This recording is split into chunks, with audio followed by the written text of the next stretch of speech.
राजनांदगांव संस्कार धानी का हाल जानेंगे रिपोर्टर देवाशीष झा के साथ। सरगुजा के सियासत का हाल जानेंगे गोल्डी कजोरिया। राजघराने के सदस्य विभा सिंह ने पूर्व मुख्यमंत्री भूपेश बघेल पर बड़ा आरोप लगाकर छत्तीसगढ़ की सियासत में हलचल तेज कर दी है और अब उन्होंने भूपेश बघेल के खिलाफ मोर्चा खोल दिया है। भूपेश बघेल से जुड़े आरोपों पर विभा सिंह ने क्या कुछ कहा है, देखिए एशियन न्यूज से खास बातचीत में। आज हम बात कर रहे हैं क्योंकि लोकसभा चुनाव है 2024 और ये एक संदेश देने आई हैं कि इस बार भूपेश बघेल ने जिस तरीके से उनके परिवार का और उनका अपमान किया और जिस तरीके डराया है, इस विषय को लेकर वो चाहती हैं कि ऐसे व्यक्ति को राजनांदगांव की लोकसभा सीट से चुनाव नहीं जीतना चाहिए। आपको थोड़ा सा मैं इतिहास बता देता हूँ। सन 2021-22 में देवव्रत सिंह ने वो, क्योंकि उनके लिए कठिन सीट थी, वो देवव्रत सिंह जी की सीट थी, तो उन्होंने जिला बना के वो सीट को बहुत कम मतों से विजय पाई थी उस सीट पे। पहले तो आपका स्वागत है जी। आप जो संदेश देना चाहते हैं? हाँ, मेरा संदेश यही है कि जो लोग राजा देवव्रत सिंह जी को जानते हैं, उनका सम्मान करते हैं, उनसे कोई लगाव है, वो बिल्कुल भी एक्स-सीएम साहब को, जो अभी राजनांदगांव के प्रत्याशी हैं, उनको बिल्कुल भी वोट न करें। मैं ओपनली बोल रही हूँ क्योंकि राजा साहब की आत्मा को ठेस पहुंचाया जा रहा है। जिस महिला ने उनको पैसों के लिए उनके ऊपर एफआईआर किया, जिसका मैंने सबूत अभी आपको दिखाया, एफआईआर नंबर भी है उसमें, उस महिला को साथ लेकर के वो राजा देवव्रत सिंह की पत्नी बता करके वोट कलेक्ट कर रहे हैं और उनकी विधवा पत्नी को पहचानने से इनकार करके उनकी बेइज्जती कर रहे हैं। जो महिला का सम्मान नहीं कर सकते, अपनी इज्जत अपने फायदे के लिए ऐसे प्रत्याशी को बिल्कुल भी ना जिताएं। ये मेरे क्षेत्र वालों से, मेरे खैरागढ़ के क्षेत्रवासियों से, मेरे स्पेशली जंगल पट्टी के क्षेत्रवासियों से और पूरे राजनांदगांव से हाथ जोड़ करके विनती है कि मेरे स्वर्गीय पति राजा देवव्रत सिंह के सम्मान में मैं ये कहने आई हूँ, उनको श्रद्धांजलि देने आई हूँ फिर से एक बार, कि उनको देखते हुए भूपेश बघेल जी को बिल्कुल भी वोट ना करें। ये थी हमारे साथ विभा सिंह जी और हम बात कर रहे थे खैरागढ़ और छत्तीसगढ़ की राजनीति और उसके अपराध के बारे में। एशियन न्यूज से देवाशीष, राजनांदगांव, छत्तीसगढ़। इधर गौरेला पेंड्रा मरवाही में जिला प्रशासन मतदाताओं को जागरूक करने में कोई कसर नहीं छोड़ रहा। देवव्रत सिंह जो यहाँ से 4 बार के विधायक और 1 बार के सांसद थे, उनकी धर्मपत्नी है।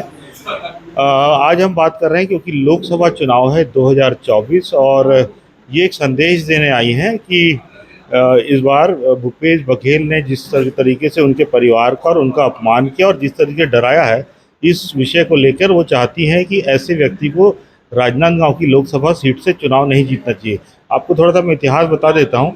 सन 2021-22 में देवव्रत सिंह ने वो, क्योंकि उनके लिए कठिन सीट थी, वो देवव्रत सिंह जी की सीट थी, तो उन्होंने जिला बना के वो सीट को बहुत कम मतों से विजय पाई थी उस सीट पे। पहले तो आपका स्वागत है जी। आप जो संदेश देना चाहते हैं?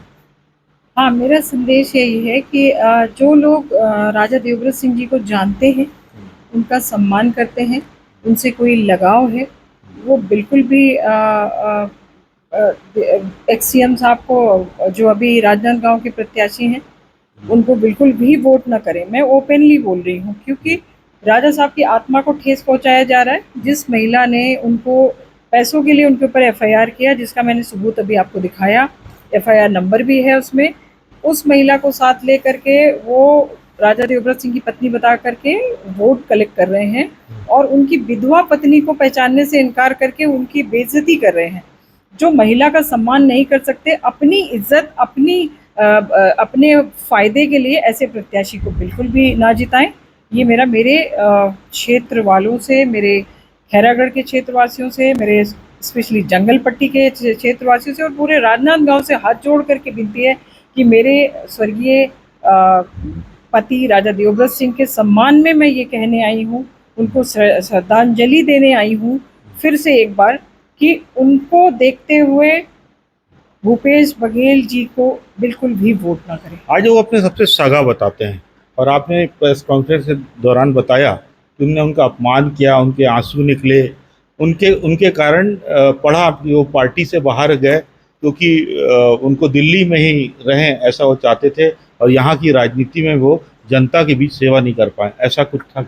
हाँ, ऐसा ही चाहते थे। शायद उनको ये डर था कि भविष्य में मेरे पति सीएम पद के उम्मीदवार हैं, इसलिए वो उनको पूरी तरीके से क्षेत्र से दूर करना चाहते थे, उनको दिल्ली भेजना चाहते थे। और वो खुद ये बताएं कि फिर राजा साहब कांग्रेस से बाहर क्यों आ गए, अपने जिंदगी की आखिरी सांसें वो कांग्रेस से बाहर क्यों लिए, और फिर जब कांग्रेस, ना तो वो पार्टी उनके साथ थी, ना वो महिला उनके साथ थी उनके लास्ट टाइम पे, तो फिर आज वो महिला और वो पार्टी और वो प्रत्याशी क्यों उनके नाम का वोट ले रहे हैं और फायदा उठा रहे हैं। अब वो तो आज भाई बोल रहे हैं, तो फिर आपका क्या संदेश है? वो भाई थे क्या? जब वो भाई थे तो वो कांग्रेस से उनको बाहर क्यों जाने दिए? और अगर वो पद्मा जी के भाई थे, 30 सालों के खजुराहो जाते थे, तो तलाक क्यों होने दिया? और फिर उनको पैसों के लिए एफआईआर क्यों करने दिया? तो भाई का रोल अदा करते। आपने बहुत सारे सबूत इकट्ठा किए हैं, कम से कम एक अच्छी मोटी उसमें एक फिजिक्स की पूरी किताब हो जाएगी 12th की। जी जी। उतने सबूत इकट्ठा करने में आपको मुश्किलें आई? हाँ, मुश्किलें थोड़ी आई, अभी तो और भी बहुत सबूत है और सब कोर्ट में चल रहा है, धीरे धीरे सब कुछ बाहर आता जाएगा। जैसे राजा साहब के फर्जी सिग्नेचर बना के काम हो रहे हैं, वैसे उनकी फर्जी बीवी ला करके, वाइफ पत्नी ला करके काम हो रहा है, वैसे ही सब कुछ हो रहा है। आपके ऊपर कई हमले हुए जी। आप बता रही हैं कि वो भूपेश बघेल के करीबी थे। करीबी तो ये जो आपराधिक किस्म की प्रवृत्तियां हुई, तो क्या आप मानती हैं कि यहाँ का प्रत्याशी अपराधियों का दोस्त है? बिल्कुल, अपराधियों के गैंग उनके साथ चल रही है, वही लोग मेरे पे जानलेवा हमला किए और आज तक वो मुझे धमकी देते हैं। आज तक मुझे मेरे घर उदयपुर में जाने में वो गुलशन तिवारी की वजह से ही प्रॉब्लम आती है और वो धमकाता है, हर तरीके से परेशान करता है। और वो जिस तरीके से उनको कल माला पहना रहा था, जिस तरीके से उनके साथ घूम रहा है पिछले लास्ट टाइम से, और जिस तरीके से उसके ऊपर कोई भी कार्रवाई नहीं हो रही थी, जितने भी हैं और भी लोग हैं, 5 7 8 लोग हैं, तो वो मैं मानती हूँ कि उनके संरक्षण तो पूरा है, उनके ऊपर पूरा संरक्षण। अभी की सरकार पे आपको भरोसा है कि वो आपकी सुरक्षा भी दे पाएगी और आपको आपके अधिकार भी दे पाएगी? जी बिल्कुल, दिया। मेरा अधिकार मुझे मिला, मुझे बहुत ही खुशी हुई उस दिन मुझे लगा छत्तीसगढ़ में मेरा कोई वजूद है, नहीं तो मैं तो भूलती जा रही थी कि ये लड़ाई मैं लड़ पाऊंगी कि नहीं। पहली बार मुझे लगा, ये तो मैं जिन ईश्वर की पूजा करती हूँ उनकी कसम खा करके बोल सकती हूँ, पहली बार मुझे ये एहसास हुआ कि हाँ, मेरे लिए भी कोई है। और इसीलिए मैं कहती हूँ कि जो पार्टी औरत का सम्मान कर रही है और मैं महफूज हूँ, तो मेरा फर्ज है कि मैं अपने क्षेत्र की औरतों को बताऊं, सभी लोगों को बताऊं कि आप इस पार्टी को चुने, ये आपके साथ खड़ी है। मोदी पसंद है कि राहुल? योग्य कौन है? पसंद छोड़े, योग्य कौन है? सर, उसमें तो कोई बात बोली ही नहीं जा सकती। राहुल जी हमें नहीं लगता कभी भी लाइफ में पीएम क्यों बन सकते हैं, और मोदी जी का किसी से कंपैरिजन नहीं करा जा सकता, किसी से नहीं। बात करने को ये थी हमारे साथ विभा सिंह जी, और हम बात कर रहे थे खैरागढ़ और छत्तीसगढ़ की राजनीति और उसके अपराध के बारे में। एशियन न्यूज़ से देवाशीष, राजनांदगांव, छत्तीसगढ़। मेरा बहुत बहुत प्रणाम, आप लोग को मेरा बहुत बहुत प्रणाम और नमस्कार। पहले मैं एक क्वेश्चन करना चाहती हूँ, आप लोग हमें पहचानते हैं? आप लोग मुझे पहचान रहे हैं, मैं कौन हूँ? तो हमारे भूतपूर्व सीएम साहब हमें नहीं पहचानते, यही मुद्दा है हमारा आज यहाँ आने का। ऐसे तो बड़ा दुख भरी बात है ये कि उन्होंने मुझे नहीं पहचाना। जब मैंने सुना था वो स्टेटमेंट तो हमें बहुत बुरा लगा था। सच पूछे तो मुझे रोना भी आ गया था कि एक थोड़े दिन पहले वो मुखिया थे, छत्तीसगढ़ के सीएम थे, और उन्होंने नहीं पहचाना। जब वो हमें नहीं पहचान रहे थे तो इसका मतलब 2016 से वो राजा साहब से भी उनकी कोई पहचान नहीं थी, खत्म हो चुकी थी, और खैरागढ़ को भी वो शायद नहीं जानते थे उससे पहले, ऐसा लगता है मुझे। और इसीलिए मैं इसी से कुछ क्वेश्चंस थे मेरे, जो मुझे ये लगता था कि मेरे साथ जो हुआ है उसमें कांग्रेस का पूरा सपोर्ट है, पद्मा देवी जी को पूरा का पूरा सपोर्ट मिल रहा है, जिससे वो हमारे ऊपर हमला करवा रही हैं। और आज मैं आप लोगों को दिखाऊंगी कि 2021 में जब हमारे पति राजा देवव्रत सिंह जी का देहांत हुआ था 4 नवंबर को, तो मुझे क्षेत्रवासियों ने कुछ लोगों ने ये शंका जाहिर की थी कि राजा साहब को कुछ दिया गया था, क्योंकि मैं उस टाइम पे वहाँ थी नहीं और मेरे आने से पहले घर से बॉडी निकाल दी गई थी। मुझे तो जाकर के जहाँ पर संस्कार होता है वहाँ पे उनको मैं देख पाई थी और मेरे ये कहने के बाद कि पोस्टमार्टम करना चाहिए और नहीं किया गया था और मैंने मीडिया पे भी बहुत बात उठाई थी, किसी ने मेरी नहीं सुनी थी और सब वहाँ पे संस्कार कर दिया था। और उसके बाद से 24 दिसंबर को मैंने नांदगांव एसपी को, राजनांदगांव के एसपी को व्हाट्सएप पे एक लेटर लिखा था कि मुझे लगता है कि उनका जो देहांत हुआ है उसके पीछे कुछ राज है। मुझे उनकी मौत नेचुरल नहीं लगती है और इसकी जांच कराई जाए।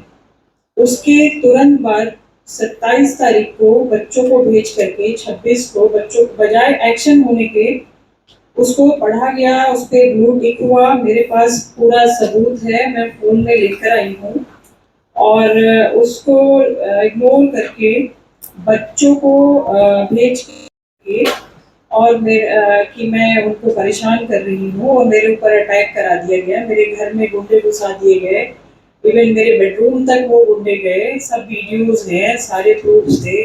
उसके 2-3-4 दिन बाद उदयपुर के मेरे महल में बिल्कुल सुनियोजित तरीके से टेंट लगा करके, खाना पीना करके, वाइन बांट करके, शराब पिला करके गुंडों को तैयार किया गया। गुंडों से मेरे ऊपर जानलेवा हमला कराया गया। मेरे ऊपर मेरी गाड़ी को पूरा प्रशासन की गाड़ी को भी तोड़ा गया और मेरी गाड़ी को भी तोड़ा गया। मैं बहुत मुश्किल से वहां से निकाली गई और मैं एक कपड़े में बेबी लॉन में रायपुर में 10 दिन तक रही, बुरे हालत में, और 4 महीने तक मैं जा नहीं पाई। मैंने सीएम साहब को बहुत चिट्ठियां लिखी कि सीएम साहब मुझे सुरक्षा दें, और जबकि मेरे पास प्राइवेट 2 मेरे गनमैन थे जिनको पुलिस वालों ने भगा दिया और जो मेरी गाड़ी थी उसमें पुलिस ने जैमर लगा दिया। मैं सब पिक्चर्स लाई हूँ, उस वक्त का एक स्क्रीनशॉट लाई हूँ, सब सबूत पे लाई हूँ, सब आपको मैं दूंगी अभी। और वो सारी चीज जब मैंने किया तो मेरे ऊपर जानलेवा हमला क्यों हुआ, मेरे पति का पोस्टमार्टम क्यों नहीं कराया गया जब वो गाड़ी में डेथ हो गई थी उनकी। और सीएम साहब कहते हैं कि उनका पद्मा देवी के परिवार से, खजुराहो से 30 साल पुराना संबंध है और पद्मा देवी जी कहती हैं कि वो उनके बड़े भाई हैं। तो कांग्रेस से बाहर करने में क्या पद्मा के कहने से सीएम साहब ने उनको राजनीति कांग्रेस छोड़ने पे आमादा कर दिया था, उनको इस कदर परेशान किया था कि उन्होंने कांग्रेस छोड़ दिया या उनको निकाल दिया, इस वजह से कि पद्मा देवी जी तलाक लेकर के जा चुकी थी और अब वो चाहती थी कि वो राजा साहब पार्टी से बाहर आ जाएं और पद्मा देवी जी आकर के यहाँ पे चुनाव लड़ी। ऐसा मुझे लगता है, प्रतीत होता है अब देख करके, क्योंकि विधानसभा चुनाव में यशोदा जी भी पद्मा को प्रेजेंट पत्नी बना करके उनका एक फर्जी आधार कार्ड, पुराना आधार कार्ड लेकर के भोले भाले गांव वासियों के बीच में जा करके प्रचार कर रही है और खुद को वर्तमान पत्नी बता करके उन्होंने वोट मांगा। यशोदा जी ने पूरा फायदा उठाया। मैंने कंप्लेंट करवाया, चुनाव आयोग से शिकायत की, वीडियोस भी है मेरे पास जिसमें बोला जा रहा है कि देवव्रत सिंह जी की धर्म पत्नी बैठी हैं और ये उनको सामने लाया जा रहा है। तो इस कदर गुंडागर्दी कर रही थी कांग्रेस। कांग्रेस महिलाओं का सम्मान करना नहीं जानती है। कांग्रेस पहले जरूर अच्छी होती होगी, लेकिन अब बहुत ही छोटे स्तर का राजनीति कर रही है कांग्रेस। और स्पेशली उसमें हमारे पूर्व सीएम भूपेश बघेल जी का जो स्तर मैंने देखा है अभी, जिस तरीके से उन्होंने मुझे बार बार आहत किया, मेरे शिकायत एज अ मुखिया मैंने उनसे शिकायत भी किया कि ऐसा किया जा रहा है मेरे साथ, मेरा नाम मेरी जगह पे तलाकशुदा औरत को ला करके पत्नी बताया जा रहा है। तो उन्होंने मुझे चिढ़ाने के लिए 3 दिन पहले राजीव चौक पे फिर से वहां पे भाषण दिया और पद्मा जी को बगल में बिठा करके उन्होंने बोला कि 30 साल पुराना मेरा रिश्ता है पद्मा जी से और मैं जो हूँ मैं खजुराहो भी जाता रहा हूँ, और इस तरह का स्टेटमेंट दिया उन्होंने। और उनका ये कहने का आसार था कि मैं बारात में भी गया था। तो वो इस तरह से झूठ बोल करके भोले भाले गांव वालों को बहला फुसला करके वो तब कहाँ थे जब चुनाव लड़के अजीत जोगी जी की पार्टी से 3 साल तक थे, विधायक थे, तो भूपेश बघेल जी का एक भी दौरा खैरागढ़ में नहीं हुआ था। ना ही पद्मा जी आती थी। 18 और 19 की चुनाव में विधायक और सांसद का जो चुनाव हुआ था राजा साहब के जिंदा रहने पे, उसमें ना तो पद्मा थी, ना ही उसका कोई वजूद था। फिर क्या प्लान था? मुझे ये नहीं समझ में आता कि राजा साहब की मौत के पीछे क्या राज था।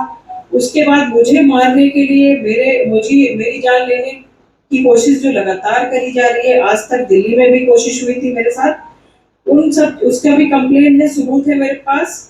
तो उन सब चीजों का रीजन क्या है? क्या हमारे महल को, हमारे परिवार को खत्म किया जाएगा? और भूपेश बघेल जी को अगर प्रचार करना था, और कांग्रेस बच्चे हैं, शताक्षी बड़ी हो चुकी है, उनको लेकर के प्रचार करते हो, आर्यव्रत को लेकर प्रचार करते, उन्होंने पद्मा को ही क्यों चुना? तो मेरे कुछ क्वेश्चंस भी हैं इसमें कि मुझे सुरक्षा, मैंने सीएम साहब को कई लेटर लिखे थे, मेरी जान खतरे में है, मुझे सुरक्षा दी जाए। आप ही लोगों के सामने बहुत पेपर्स में आया था ये, यहीं पे इसी जगह पे, लेकिन मुझे सुरक्षा नहीं दी गई। मुझे हाई कोर्ट में डाला मैंने, तो हाई कोर्ट से मुझे सुरक्षा मिली, हाई कोर्ट से फटकार भी मिली सबको कि छत्तीसगढ़ को आपने बिहार बना लिया है।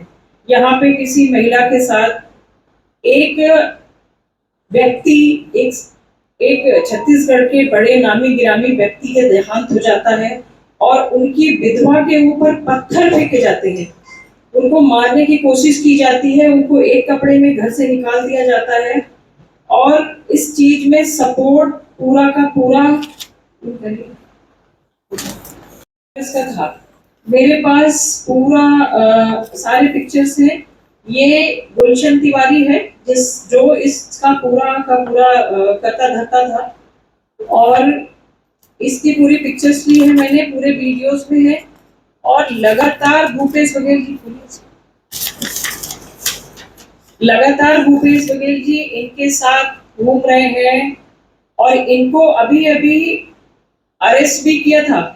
3-4 महीने पहले ये अरेस्ट भी हुए थे उसी बलवे में, जो मेरे ऊपर अटैक कर रहे थे। और ये लगातार मुझे धमकाता है। मुझे आज भी ये आदमी उदयपुर के अंदर जाने नहीं देता, जान मारने की धमकी देता है। ये है, और एक हरजीत सिंह है जो पद्मा देवी का पेट्रोल पंप चलाता है। ये दोनों गुंडे आज भी मेरे ऊपर जानलेवा अटैक करते हैं, और ये दोनों के दोनों भूपेश बघेल जी के साथ घूम रहे हैं। तो जब उनको पता है कि ऐसा है, तो वो क्यों इनके साथ में, कितनी सारी पिक्चर्स आपको हम देंगे जो आप देखोगे कि, और ये आदमी 6 दिन वहां पे जेल में बंद था अभी 4 महीने पहले। तो ये सब चीजें मैं बताने के लिए आई थी कि इस तरह से मेरे साथ किया गया, और इसीलिए मेरा रिक्वेस्ट है, मेरी विनती है सभी नांदगांव के पूरे लोकसभा पूरे के पूरे क्षेत्र से, एक महिला की तरह मैं बोल रही हूँ, एक दिवंगत राजा देवव्रत सिंह की विधवा के रूप में मैं ये बोलना चाहती हूँ कि जो पार्टी, जो इंसान महिला का सम्मान नहीं कर सकता, और ऐसी महिला का जिनके पति का स्वर्गवास हो चुका हो और उनको घर से निकाल दिया जाए, उनके ऊपर हमला कराया जाए, सुरक्षा मांगने पे सुरक्षा ना दी जाए। मेरे पास वो चिट्ठियां हैं, और उनको पहचानने से इनकार, भूपेश बघेल जी ने भी मुझे पहचानने से इनकार किया, उनकी विधायिका यशोदा वर्मा जी ने भी इनकार किया, और मेरे पति का मूर्ति बनाया गया। कभी आपने सुना है कि किसी दिवंगत आत्मा की मूर्ति, अगर पर्सन की मूर्ति बनाई जाती है, तो उनकी पत्नी को जरूर बुलाया जाता होगा, बताया जाता होगा, लेकिन मुझे बार बार छोड़ा गया। जब भूमि पूजा हुई तो भी छोड़ा गया, और पूछने पे यशोदा जी ने कहा मैं उनको नहीं जानती। उसके बाद अभी फिर वही हुआ, भूपेश बघेल जी ने भी मुझे छोड़ दिया अनावरण के दिन, और पूछने पे उन्होंने कहा वो नहीं जानते। जी को एक लेटर लिखा था, और कलेक्टर को भी शिकायत किया था कि मुझे भी बुलाया जाए। मेरे बिना जाने, मेरे से बिना कंसर्न लिए मेरे पति की मूर्ति लगाई जा रही है, तो उस पे एक्शन तुरंत हुआ, मुझे सम्मान मिला। और इस रीजन से मैं कह रही थी कि बीजेपी, चूंकि मैं खुद यूपी की हूँ और वहाँ पे आदित्यनाथ योगी जी हैं हमारे चीफ मिनिस्टर, और वहाँ पे हम देखते हैं कि महिलाओं का सभी का बड़ा सम्मान है, और जिस तरीके से गुंडागर्दी वहाँ से बिल्कुल खत्म हो चुकी है। यहाँ छत्तीसगढ़ में बड़ा ही शांत इलाका था, लेकिन अभी कुछ दिनों से गुंडागर्दी शुरू थी, जो बीजेपी के आने से कम होगी ये मुझे उम्मीद है। और वो रीजन ये नहीं है कि मैं बीजेपी में जुड़ने जा रही हूँ, ऐसा कुछ नहीं है। मैं किसी पार्टी में नहीं हूँ, मैंने कहीं टिकट नहीं मांगा है आज तक, और न ही मेरा अभी कोई ऐसा प्लान है। बस सिर्फ और सिर्फ जो मुझे अच्छा लगता है। अगर आपको स्वीट्स में से लड्डू पसंद है, आपको काजू कतली पसंद है, तो आप वही खाओगे। तो मुझे अगर बीजेपी पसंद है और मुझे लगता है कि मोदी जी के हाथों देश सेफ है, सिक्योर है, जो पिछले 10 सालों से 15 सालों से है, 2014 से है, तो हमें ये बोलने में कोई पीछे नहीं हटना चाहिए। मैंने तो जब कांग्रेस की सरकार थी तब भी मैंने स्पीच दिया था, तो मैंने बोला था मोदी जी के जैसा कोई नेता नहीं है। और आज की डेट पे अगर मोदी जी नहीं भी होते हैं पीएम, तो कौन, किसकी शक्ल, किसके चेहरे पे चुनाव हो सकता है, कौन बन सकता है? मुझे नहीं लगता मोदी जी के अलावा कोई भी ऐसा चेहरा, कोई भी ऐसी पर्सनालिटी है जो कि देश को संभाले। देश का मुद्दा सिर्फ महंगाई और इन चीजों में ही नहीं होता है। जो मुखिया होता है देश का, घर का, उसको बहुत कुछ देखना होता है, सिर्फ घर के अंदर ही नहीं, घर के बाहर कौन हमला कर रहा है, घर के बाहर की चीजों से भी बचाना होता है। तो हर चीज वो बहुत ही अच्छा है और बहुत ही प्रशंसनीय है, और मैं तो हमेशा से उनकी बहुत प्रशंसक हूँ। मेरे पति जरूर कांग्रेस में थे, लेकिन मैं तो कभी नहीं थी, और पति ने भी लास्ट अपने आखिरी सांस उन्होंने कांग्रेस में नहीं लिया था। उनकी इतनी उपेक्षा की गई थी, उनकी इतनी बेइज्जती की गई थी, उनको खून के आंसू रुलाए गए थे, और उसमें कई नेताओं के हाथ थे और भूपेश बघेल जी के स्पेशली हाथ था। और मुझे तो राजा की संपत्ति राजा की है कह करके, रानी, राजा की डेथ के बाद रानी को घर छोड़ देना चाहिए कह करके संदेशे भेजे गए थे, और कांग्रेस के बड़े नेताओं ने, कुछ आला नेताओं ने ही भेजा था, जिनका नाम मैं भी नहीं ले रही हूँ, लेकिन मुझे ये कह के निकाला जा रहा था कि राजा की संपत्ति राजा की होती है। तो ये सब मेरे बातें थी जो मैं लेकर के आई थी। और मैं फिर से एक बार विनती करना चाहूंगी सभी से कि वोट उन्हीं को डालें, उन्हीं को करें जो आपको लगे कि इनके साथ आप सेफ हैं, सिक्योर हैं, जहाँ गुंडागर्दी नहीं है, जहाँ पे महिलाओं का सम्मान है। स्पेशली मैं महिलाओं से बोलूंगी कि महिलाएं जरूर ध्यान दें कि अगर किसी महिला का इस तरह से अपमान हो रहा है कि उनको ये कहा जा रहा है कि मैं इनको नहीं जानता। अगर भूपेश बघेल जी कहीं ऐसा तो नहीं कि मुक्तेश्वरी देवी जी को भी कल का कह देंगे मैं इनको नहीं जानता, कई सारे सवालों पे वो चुप रहते हैं, तो ये अच्छी बात नहीं है कि अगर कोई ये बोल दे कि नहीं हम उनको नहीं जानते। किसी की पत्नी को आप इतना हर्ट कर रहे हो, राजा देवव्रत सिंह के आत्मा को आप तकलीफ दे रहे होगे। जो महिला पद्मा देवी ने तलाक लिया, 11 करोड़ लेकर के, वो किसी और के साथ उन्होंने घर बसा लिया, बाकायदा शादी कर लिया, और उसके बावजूद उन्होंने पैसों के लिए ही राजा साहब के ऊपर उन्होंने कंप्लेन लिखाया था। ये राजा साहब का हलफनामा है इलेक्शन कमीशन का। इसमें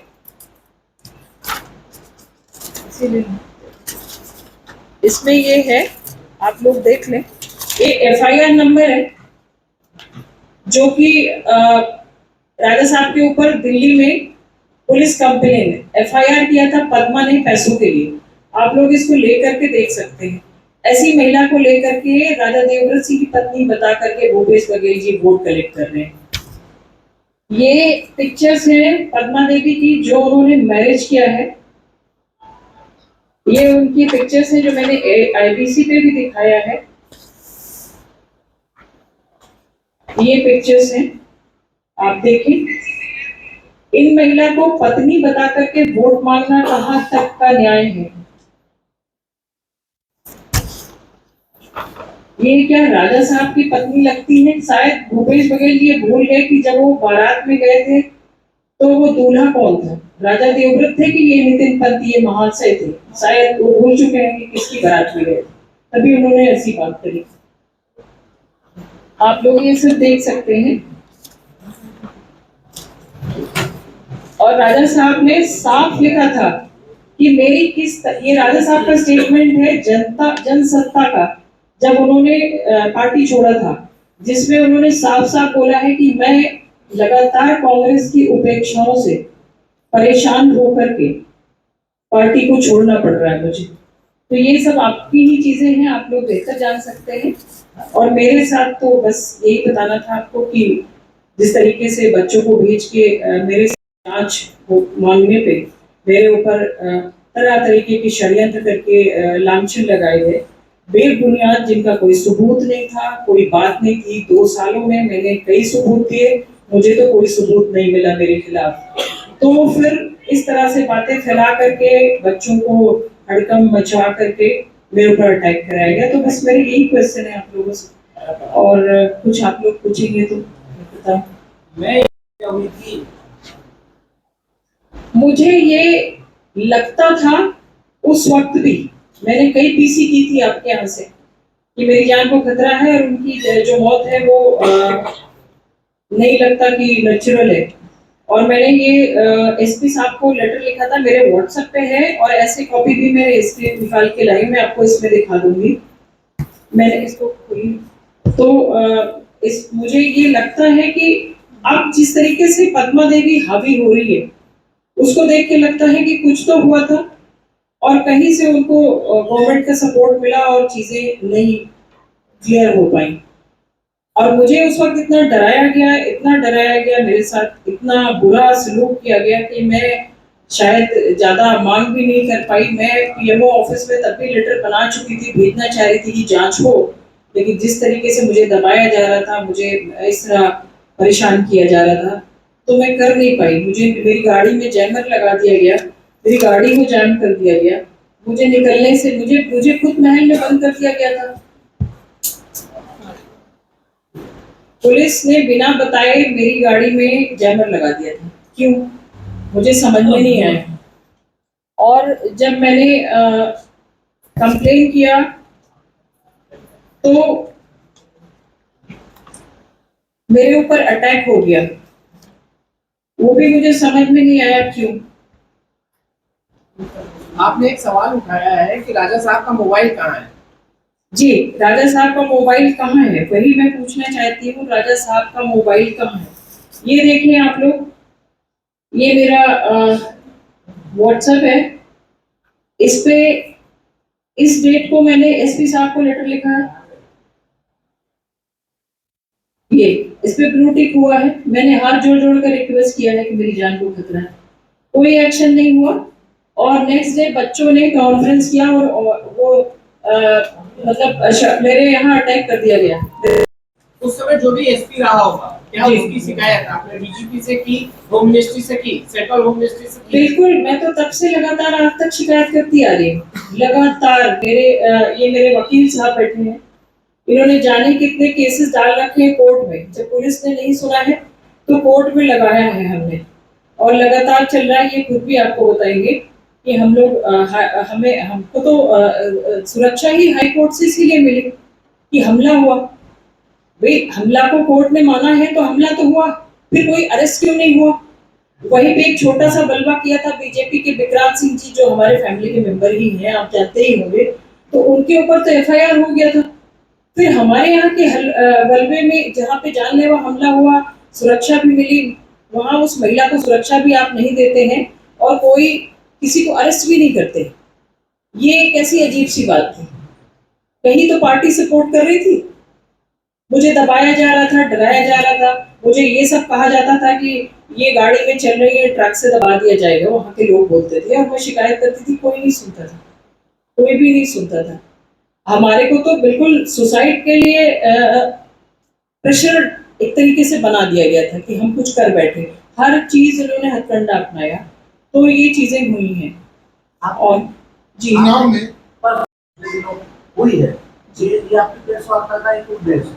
दूसरा, आप जो है बीजेपी को वोट करने की अपील कर रहे हैं, तो एक्चुअल में कॉन्फ्रेंस का मोटो क्या है? बीजेपी के लिए वोट मांगना या आपकी अपनी परेशानी? आपकी दोनों बिंदु पर, क्योंकि भूपेश बघेल लोकसभा प्रत्याशी हैं और परसों जो है वोटिंग होनी है, ये पॉलिटिकल है या फिर ये आपकी व्यक्तिगत परेशानी? जी, और व्यक्तिगत में ये है कि ये बार बार होता रहा, ऐसा नहीं कि सर पहली बार हो रही है। अभी विधानसभा चुनाव में भी यही सेम चीज हुआ था, मैं आपको दिखा दूं, मैं लेकर आई हूँ। कि फिर मैंने कंप्लेन दिया था, यही पहचानने से इनकार किया गया था मुझे। और पूरा चुनाव हो गया, सोचिए 4-5 दिन पहले ही मैं क्यों करूंगी। मुझे 4-5 दिन पहले खबर लगी कि वो प्रचार कर रहे हैं और पद्मा देवी को प्रेजेंट वाइफ बता रहे हैं, तो फिर से मैं आई हूँ। और मैं लोगों को सिर्फ ये बताना चाहती हूँ कि जो पार्टी इस तरह से छलावा कर रही है गांव वालों के साथ, ऐसा कि आप इतने बड़े हस्ती होकर के आप बोल रहे हो जाके कि ये पत्नी है, तो ऐसे ऐसी राजनीतिक पार्टी और उस पार्टी के प्रत्याशी के हाथ में हमारा क्षेत्र सेफ नहीं है। और वैसे भी भूपेश बघेल जी को चुनाव जीत जाने के बाद दिल्ली की राजनीति करनी है और क्षेत्र के लिए कुछ नहीं करेंगे। तो हम उस चीज से बचाने के लिए, कोशिश करने के लिए ही हम दिल्ली से कल आए हैं कि हमारे यहाँ के क्षेत्रवासी, जिन पे हमारे पति देवव्रत सिंह जी अपनी जान देते थे, जिनके लिए उन्होंने जान दिया है और हमेशा उनका मन वहीं बसता था, तो मेरा फर्ज बनता है कि मैं अपने जिंदा रहते तक उनको सही गलत समझाऊं, सही गलत बताऊं। अगर पॉलिटिक्स मेरा मुद्दा होता या बीजेपी का कोई मेरे ऊपर दबाव होता या मेरा कोई लालच होता, तो मैं क्षेत्र में जाके प्रचार कर रही होती। मैं प्रेस कॉन्फ्रेंस के जरिए ये अपनी बात नहीं रखती, मैं आती, मैं ज्वाइन भी करती, मैं प्रचार भी करती, जैसे पद्मा जी घूम रही हैं मैं भी करती, लेकिन मैंने ऐसा कुछ किया नहीं। ना ही बीजेपी ने मेरे से ऐसा कुछ कहा है। बीजेपी के एक भी पर्सन ने मेरे से कोई भी बात नहीं की है। ये पिछले 1 वीक से हर चैनल पे मेरा डिबेट भी हुआ है, मेरी बात भी हुई है और सभी ने पूछा है, मैंने सबको बताया कि किसी से मेरी किसी बीजेपी के किसी भी मेंबर से बात नहीं हुई है, ना हो रही है इस टॉपिक को लेकर के। क्या कारण है कि भूपेश बघेल जी आपको देवव्रत सिंह जी की पत्नी मानने को तैयार नहीं है? निधन के पहले आपको देवव्रत सिंह जी से क्या कारण है कि भूपेश बघेल जी आपको वर्तमान पत्नी मानने को तैयार नहीं है? जी, निधन के पहले, राजा साहब के निधन के पहले आपके संबंध में कहीं कोई प्रॉब्लम था क्या? सर एक बात, वो पहचानने के लिए तैयार नहीं है, ये तो वो जाने कि क्यों नहीं। और दूसरी बात, राजा साहब से संबंध में मेरे खटास थे। अगर ऐसा कोई कहता है तो वो मुझे बताए कि कौन ऐसा आदमी है जिसके पति पत्नी में झगड़ा नहीं होता, खाली रामायण पे हाथ रख के कि अगर झगड़ा आज हुआ है और वो हो भी गया तो उससे पत्नी मानने में इनकार हो जाएगा। मैंने तलाक तो नहीं किया था या मैंने कोई पैसा तो नहीं मांगा था, पैसों के लिए मैंने कोई एफआईआर तो नहीं लिखाया था। जो पद्मा जी लिखवा के घूम रही है एफआईआर, वो एफआईआर भी कराया, उन्होंने एलिमनी भी लिया, उन्होंने शादी भी कर लिया और उनको प्रेजेंट पत्नी बताया जा रहा है। और जो पत्नी का कोई भी सबूत, कोई भी इस तरह की चीज जो मैंने करी हो, सिवाय इसके कि मैंने एक पद्मा के बारे में कभी कुछ बोला होगा तो उस पर हमारे बीच में आर्ग्यूमेंट झगड़ा हुआ होगा, वो पुराना वो बात, तो उस बात को ला करके ये राजनीतिक रोटी नहीं सेक रहे हैं भूपेश बघेल जी, तो क्या कर रहे हैं? वो तो बहुतों को, तो सौम्य चौरसिया जी को भी मानने से इनकार कर रहे हैं, उनको तो वो भी नहीं याद है। बताइए आप। निधन के दौरान आप दिल्ली में कब से थी? कैमरे में वो होगा, फोटोग्राफ्स मिल जाएंगे आपको। कौन कहता है? आपका एक ऑडियो भी वायरल हुआ था जिसमें बहुत सारे जी बातें तथ्य आया था जो अफसोसनीय भी रहा है। जी जी। तो वो ऑडियो आप बताएंगे कि वो ऑडियो कहाँ से आया था? आपको पता हो शायद कि कहाँ से आया था? राजा साहब का मोबाइल कहाँ है, किसके पास है? क्या वहां से कोई चीज निकली है? ऑडियो जैसा भी हो, ऑडियो तो आप ही लोगों से आएगा। नहीं, ऑडियो नहीं। आप कैसे कह सकते हैं कि ऑडियो मेरा है? ऑडियो वहीं से आया था जी। तो ऐसी कोई घटना हुई रही होगी तभी आया था। कैसे आप कैसे कहते हैं घटना हुई रही होगी? कैसे कह सकते हैं? आप बताएंगे घटना हुई? वो तो मैं ही बता सकती हूँ, आप बताएंगे। और या फिर जो चले गए वो बता सकते हैं। मैं कहती हूँ कोई घटना नहीं हुई थी। और एक नॉर्मल घटना जो रूटीन में होती है वो घर में 100 बार होती है। आपके कहने का मतलब ऑडियो फेक था? बिल्कुल फेक था, उसकी जांच नहीं हुई। आपको चाहिए प्रूफ तो वो प्रूफ भी मैं आपको मिल जाएगा। मैंने बार बार कंप्लेन दिया, साइबर में भी दिया, सभी जगह दिया कि जांच हो। ये ऑडियोज आए कहाँ से, किसने लीक करा, किसने इसमें क्या कट पेस्ट किया, कुछ भी चीज नहीं आई। यही तो जांच नहीं होने के बाद में उसका जांच करवाने के लिए क्या एक्शन लिया? मैंने कोर्ट में डाला है।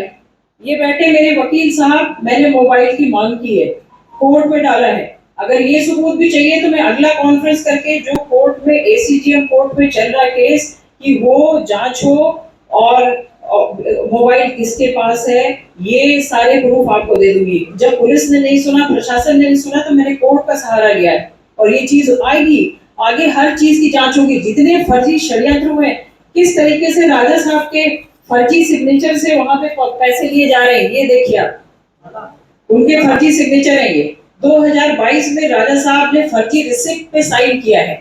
आप मान सकते हैं कि कोई देश का भूतपूर्व सांसद और 4 बार का एमएलए, उसका फर्जी सिग्नेचर बनाया जा रहा है, उस पर कोई एक्शन हुआ? पुलिस को मैंने 4 बार कंप्लेंट दिया है, आप देखो इसको। ये फर्जी सिग्नेचर है 2022 का, जिसमें देवेंद्र सिंह का सिग्नेचर है, जो कि 2021 में खत्म हो चुके थे। ये हमारा जयदेव बेचर, जिसके वो प्रोपराइटर थे, उनके सिग्नेचर से काम चल रहा है वहां पे। मैं तो हर चीज का जांच डाला है मैंने, वक्त लगता है, सब सामने आएगा और सबको मैं सुप्रीम कोर्ट तक घसीटूंगी। जितने फर्जी सिग्नेचर से चीजें बनाई गई हैं कांग्रेस के कार्यकाल में, जो भी चीजें की गई हैं, सबको लेकर, इसीलिए मैं सब लेकर आई हूँ और मैं सब केस लड़ रही हूँ, इसीलिए इतने पेपर्स हैं मेरे पास, सब लेकर मैं जाऊंगी, ऐसा कुछ नहीं है। और अगर इनके पास है, जितने भी इल्जाम मुझे लगाए गए हैं, तो पेपर लेकर आए, मुझे दिखाएं, कहीं तो कुछ होगा, कोई एक पिक्चर तो मेरी होगी कहीं पे। आज से 20 साल 30 साल पुरानी कोई पिक्चर होगी कि नहीं होगी? आप लोग बताएं, कुछ तो होगा। 2 साल गुजर गए, 2.5 साल, क्यों नहीं कोई लेकर आता? आप मुंह से बोलोगे कि आगरा का ताजमहल मेरा है, लाल किला मेरा है, तो क्या मान जाएंगे हम? आपको सबूत देना होगा।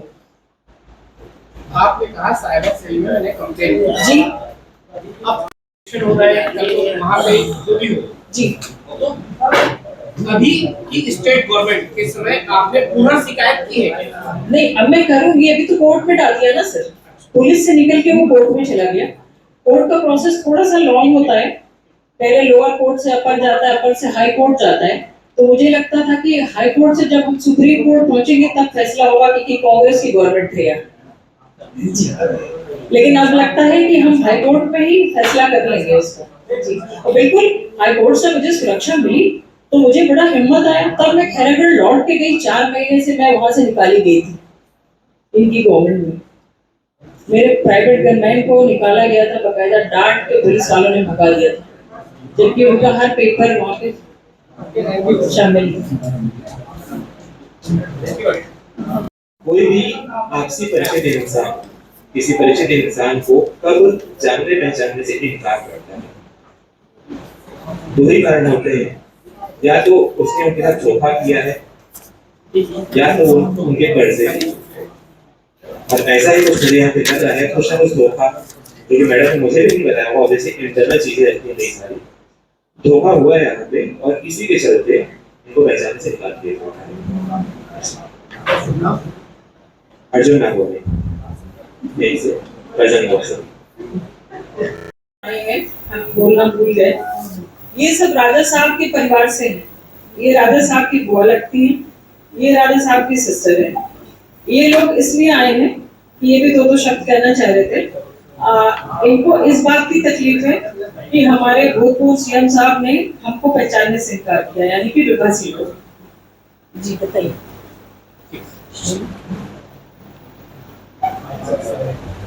सीएम साहब मैडम को पहचानने के लिए इनकार किया, उनको सब पता है, उसके बाद भी हमें पहचानते हैं, जबकि वो महल में जा भी चुके हैं, शादी में भी गए, उसके बाद भी इनकार। आपको पहचानते नहीं थे? हाँ, सीएम भूपेश बघेल जी आपको पहचानते नहीं? जी, आपको पहचानते नहीं? और दुख इस बात की है कि उनको हर एक जानकारी है उनको कि रानी विभा सिंह जयराज सिंह की पत्नी है, तो ये अशब्द है उनके लिए, बहुत, हमारे लिए तो बहुत दुख की बात है। ये मेरे पूरे परिवार की बेइज्जती है और हमारे पूरे परिवार की बेइज्जती कर रहे हैं मुख्यमंत्री जी से। तो इसके लिए मैं आप लोग से प्रार्थना करती हूँ और रिक्वेस्ट करती हूँ मैं आपसे। बच्चों का गार्जियन कौन है? कोई नहीं है, बच्चे पाले हो चुके हैं। बच्चे बालिग हो चुके हैं दोनों। दोनों। जब नाबालिग था तो गार्जियन का राजा साहब मौत से पहले भी तो नाबालिग था, निधन के दौरान दौरान भी तो नाबालिग था, उसमें गार्जियन था। कोई नहीं, मैं थी कोर्ट ने इसको अपॉइंट नहीं किया।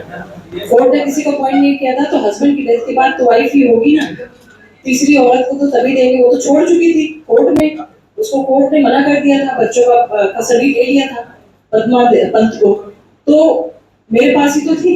मुझसे बच्चे छीन करके ही तो वो दौड़ रही थी, जो मैंने रोका तो बच्चों को बैठा लिया गया यहाँ पे। मैंने इतना ही तो बोला था कि बच्चे जंगल जंगल जा रहे हैं, कुछ होता है तो कोर्ट तो मुझसे पूछेगी।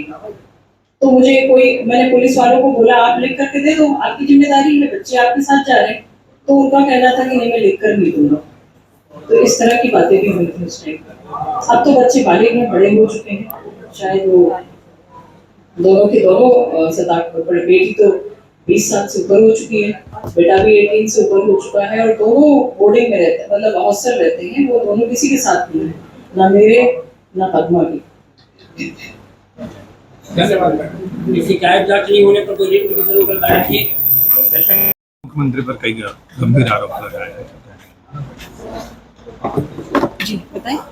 आरोप लगाया है आपने कि वो आपको पहचानने से इनकार कर रहे हैं, लोगों को बरगला रहे हैं। आरोप नहीं है सर, ये तो आप देखिए, आप लोगों के चैनलों के थ्रू ही देखा है मैंने कि उन्होंने मुझे पहचानने से इनकार किया, उन्होंने तलाकशुदा पत्नी को ला करके प्रचार किया, मुझे निगलेक्ट किया गया, मेरे साथ मेरे ऊपर कांग्रेस के कार्यकर्ता लोगों ने अटैक किया, जानलेवा हमला किया, मुझसे मेरे प्राइवेट गनमैन छीन लिए गए, मुझे सुरक्षा नहीं दी गई।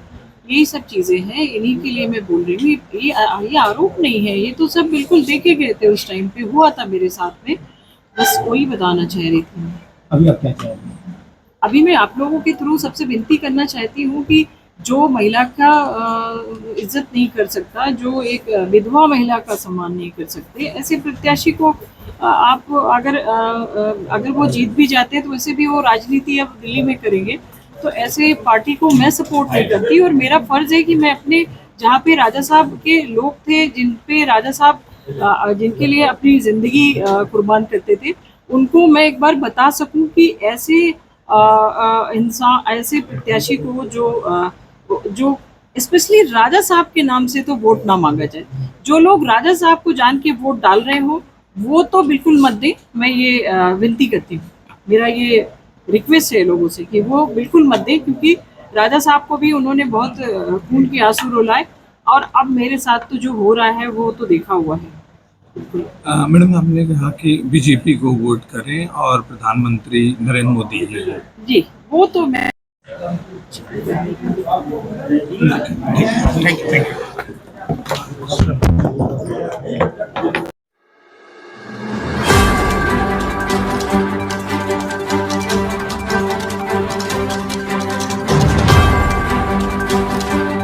संस्कार धानी का हाल जानेंगे रिपोर्टर देवाशीष झा के साथ। सरगुजा के सियासत का हाल जानेंगे गोल्डी गजोरिया